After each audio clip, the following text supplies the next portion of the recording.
This is your top 5 global news stories. April 28, 2026. U.S. federal prosecutors formally charged Cole Allen yesterday with the attempted assassination of President Trump following a shooting incident outside the White House Correspondents' Dinner.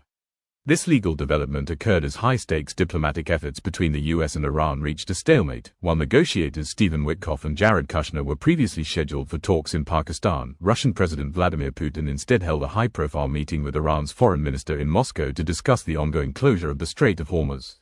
Shifting from the Middle East to Eastern Europe, German Chancellor Friedrich Merz suggested yesterday that Ukraine may eventually need to cede some territory to Russia to secure a final peace treaty and a path to EU membership.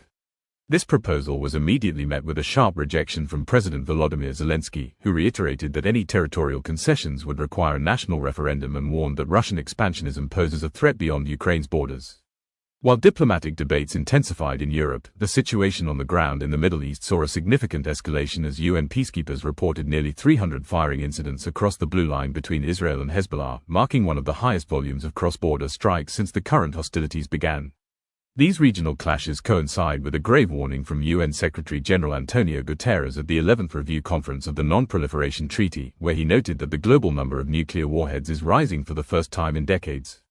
Amidst these security crises, Southeast Asian nations are pivoting toward economic relief measures. Indonesia announced a new regulation to cover the value-added tax on economy-class domestic flights to combat rising airfares driven by global aviation fuel shortages.